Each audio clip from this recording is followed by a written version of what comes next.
What if your heart suddenly starts pounding hard and fast? Your chest tightens. You feel dizzy, and there's no one else in the house. What would you do? It's 8:47 in the morning. You're in your kitchen, still in your robe. The sun is pouring in through the window. The kettle is whistling, and then it hits. A crushing pain behind your breastbone. You freeze.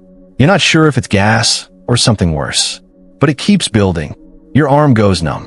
Your breath shortens. And suddenly, you're struggling to reach your phone on the counter. Your fingers shake. You can feel your pulse throbbing in your neck. And you know, deep down, that every second counts. You're alone, and your heart is begging for help. This isn't just a dramatic moment. It's reality for thousands of older adults every single day. People like Janice Turner, a retired librarian from Des Moines, Iowa. She was 73, lived alone, independent, healthy, still tending her garden. But one morning in early spring, she felt a strange tightness in her chest while folding laundry. She thought it might pass. It didn't. She waited 15 minutes, then decided to lie down. She never made it to the bed. By the time paramedics arrived, she had already collapsed. She didn't survive.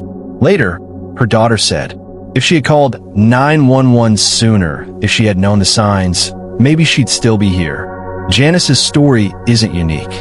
In fact, over 800,000 people in the U.S. have a heart attack every year. A large percentage of them are over 65, and many of them live alone, just like Janice. So let me ask you something important. Would you know what to do if this happened to you? Would you stay calm? Would you recognize the signs? Would you survive? Because when a heart attack strikes, what you do in the first few minutes and what you don't do can mean the difference between living and dying. And that's why we're here, to talk about how to survive a heart attack when you're completely alone. No myths, no panic, just real steps that can save your life. Have you ever felt chest discomfort or strange pressure in your upper body? Even just once? If so, type yes in the comments below.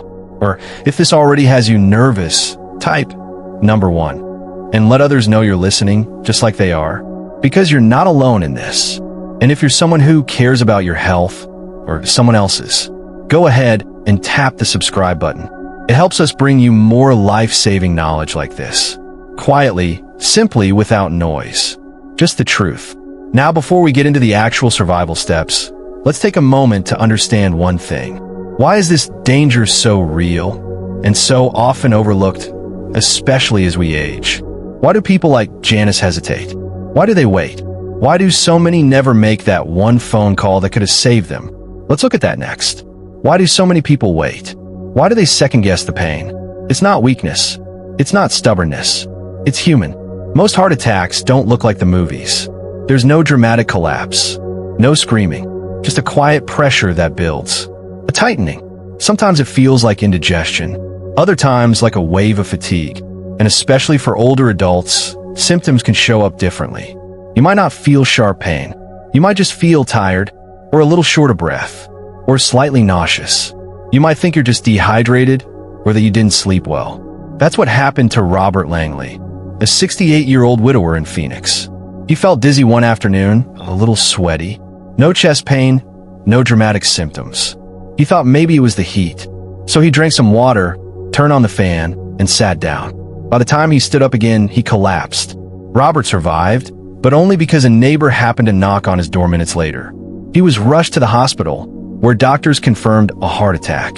He had ignored all the early signs. What makes this especially dangerous is that many older adults live with chronic conditions, high blood pressure, diabetes, or even mild heart disease that can blur the warning signs. It's easy to dismiss something as just part of getting older, but when the warning signs come, they often come quietly, and time doesn't wait. According to the American Heart Association, over 50% of people experiencing a heart attack delay seeking help for 2 hours or more. That delay is fatal. Brain and heart tissue begin to die within minutes without oxygen. And when you live alone, there's no one to second guess with you. No one to say, that doesn't sound right. You are your only line of defense. Another common mistake. People wait to see if it gets worse. They hope it passes. They tell themselves, I'll lie down for a bit, or I'll see how I feel in 10 minutes. But 10 minutes can be everything. So here's the truth. If you're over 60 and you live alone, your margin for error is thin. Not because you're fragile, but because the risks are silent. Your job, your real job, is to recognize them early and act fast. Have you ever felt something strange, but didn't want to make a big deal? Maybe you didn't call your doctor because you didn't want to bother anyone. If that's you, type number 2 in the comments. There's no shame in admitting it. It's more common than you think. One more thing to understand. Not all heart attacks feel the same. For women, especially, symptoms can be subtler. You might feel short of breath without chest pain, or an overwhelming sense of anxiety, or back pain, or extreme fatigue.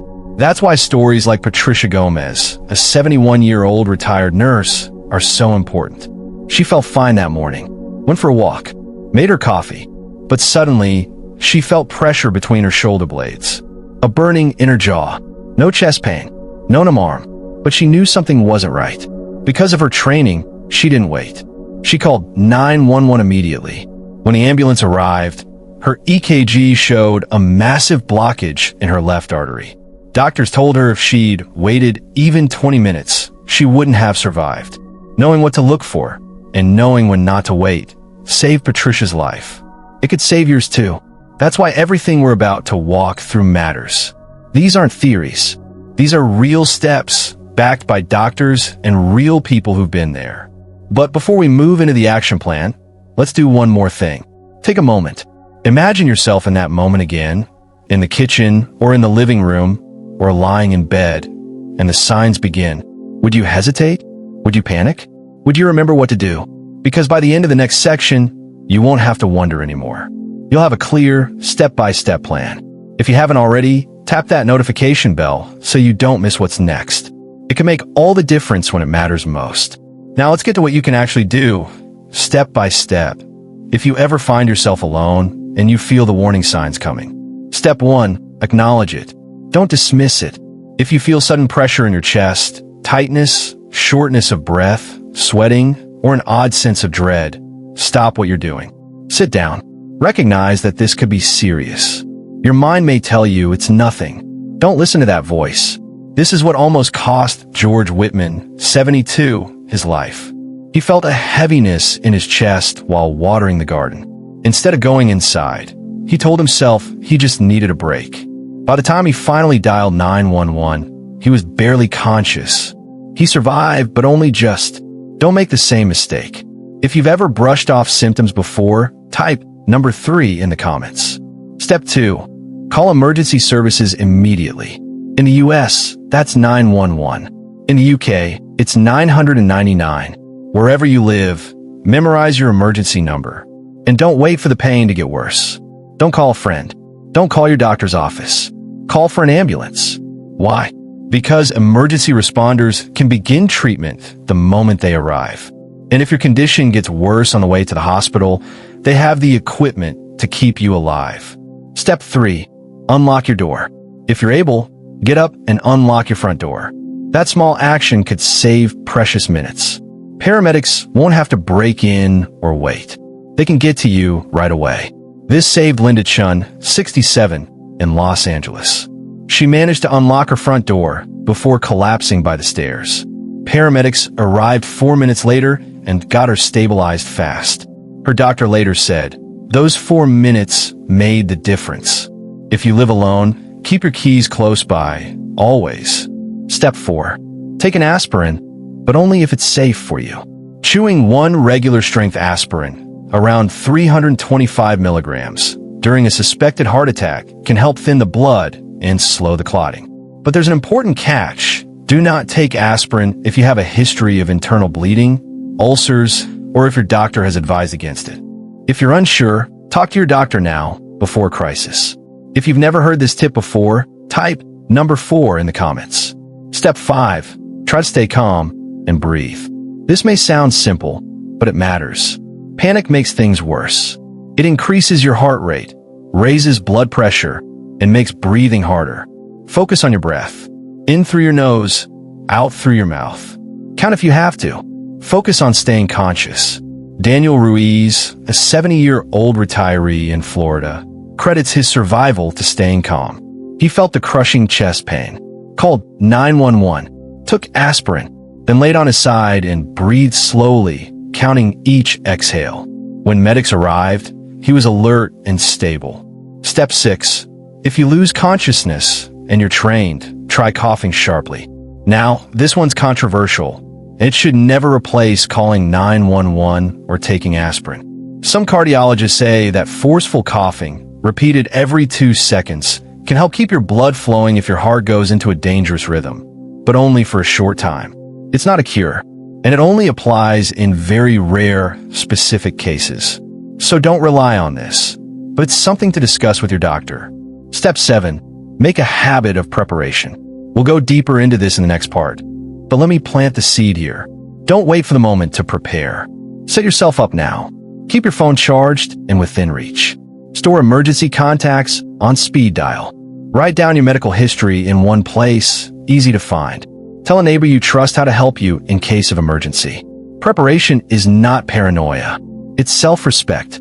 By now, you might be thinking, I can't remember all of this. That's okay. You're not supposed to memorize it all in one go. The key is understanding the principles, then slowly building habits around them. If this feels helpful so far, hit the subscribe button so you can always come back and revisit this guide. It costs nothing, but it keeps this kind of life-saving content coming. And remember, you are not helpless. Even if you're alone, knowledge is your first defense. Action is your second. In the next part, we'll talk about what you can do right now, today, to reduce your chances of ever facing that emergency in the first place. But first, tell me in the comments, which of these 7 steps surprised you the most? Was it the aspirin? Unlocking the door? Let me know. Even just a number helps. Let's learn from each other. That's how we stay strong. So let's take a breath and shift gears. We've talked about what to do in the moment, when time is slipping away and your body is in crisis. But what about now? What about today, while you're safe and alert? Because this is where the real strength comes in, preparing before the emergency, reducing your risk, building habits that protect you quietly every single day. First, learn your numbers. Know your blood pressure, your cholesterol, your blood sugar levels. These are silent indicators. You don't feel them, but they're shaping your risk every minute. Schedule regular checkups. Ask questions. Don't walk out of clinic not knowing what those numbers mean. If your last checkup was more than 6 months ago, that's your first task. Mark it down. Make the call. Second, create a Go folder. This is a single place, a small file, envelope, or binder that includes your medical history, your current medications, your allergies, your emergency contacts, and your insurance information. Put a copy in a drawer near the front door. Another copy in your bag. Tell someone you trust that it exists. This saved time and likely a life. For Elaine Morris, 76, who fainted in her driveway. When paramedics arrived, they found her Go folder taped inside her front door. It listed her blood thinner medication, which allowed the ER team to avoid giving her the wrong treatment. That simple piece of paper made a massive difference. Third, train your circle. If you have family nearby or neighbors you trust, talk to them. Let them know what medications you take. Tell them what signs to look out for. Ask 1 or 2 people if they'd be willing to check in on you, even just once a week. You're not a burden. You're building a support net. Fourth, set up emergency access. If you live alone, consider getting a smart lock or lockbox with a code you can share with emergency services. Some communities even allow you to register that code with their fire or EMS departments. This small detail removes barriers when every second counts. Fifth, consider a medical alert system. There are smartwatches, necklaces, and even wall-mounted buttons that can alert emergency contacts or 911 with a single press. These are not just for the frail. They're for the smart. If you've ever fallen, fainted, or even just felt uneasy being alone, it may be worth looking into. Sixth, audit your space. Look around your home. Are your floors clear of tripping hazards? Is there a light near the bathroom? Are your medications stored properly? Not expired? Not mixed up? Small things matter more than you think. A loose rug, a dim hallway, a mislabeled bottle, they all add up. Prevention is not dramatic. It's quiet, but it's powerful. And finally, practice your plan. This sounds strange, but it works. Say out loud. If I feel chest pain, I will sit down. I will call emergency services. I will chew aspirin if I'm allowed. I will unlock my door. I will stay calm. Repetition builds memory. And when panic hits, memory becomes your anchor. If even one of these steps is new to you or something you haven't thought about before, type number 5 in the comments. Let's see how many of us are building new habits today. And if you're already doing most of these, good. That's strength. You're ahead of the curve. Share what works for you. Someone reading the comments may learn something that saves them later. Before we go to the last part, let me ask you something personal. When was the last time you prepared for an emergency? Not out of fear, but out of love for yourself. Preparation is an act of care. You don't do it because you expect disaster. You do it because you respect your life, your time, your independence. So take this moment to reflect. And if you're ready to keep learning, make sure you're subscribed. Tap the bell icon. That way, these tools will always be just one click away. In the final section, we'll tie everything together. A quick review, a reminder of why all this matters, and a small invitation from me to you. But first, I'd love to hear from you. What's one thing you're going to start doing today? Just one. Share it in the comments. Let's inspire each other, not with fear, but with action. Let's take a step back together. We've covered a lot today, not just facts, but real-life tools. And if you've made it this far, I want to thank you. That tells me something important. You're not here by accident. You're someone who cares about your health, your future, maybe even the people around you. That matters more than you know. So let's quickly walk through what we've learned. We started with the most terrifying scenario, being alone and feeling your chest tighten, the silence, the urgency, the fear. Then we asked the hard question, what would you do? We saw why this isn't just a distant possibility. It's a very real risk, especially as we age. We looked at the numbers. We talked about people like Robert, who waited too long, and Alice, who acted fast. We broke down 7 life-saving steps. Sit down, stay calm, call, chew aspirin, unlock the door, don't lie flat, breathe. Each step simple, together powerful. We didn't stop there. We moved into prevention. The real protection starts before crisis ever hits. Your numbers, your plan, your circle, your tools, your home. You learn how to build your defense while you're strong, not when you're struggling. And if there's one message I want you to walk away with, it's this. You have more power than you think. You don't need to be a doctor to save your own life. You don't need to be young to be prepared. You don't even need to be fearless. You just need to be willing to learn, to act, to take small steps that add up to big safety. So, here's my question to you one last time. What part of this video did you connect with the most? Was it the story of someone like you? A step you didn't know before? Or a reminder that it's okay to ask for help? Drop it in the comments. I read everyone. And someone else reading may find strength in your words. You never know who you're helping. And if this helped you, please don't keep it to yourself. Share it with someone you care about. A friend, a sibling, a neighbor. Anyone who might ever face that same silence and uncertainty. And yes, if you haven't already, hit subscribe. Tap the bell. Not for me, but for the next time you need this knowledge fast. There will always be more to learn. But for now, breathe. You've just taken a powerful step toward protecting your future. And I'm proud of you for that. Stay safe. Stay aware. You're never truly alone. Not when you're prepared.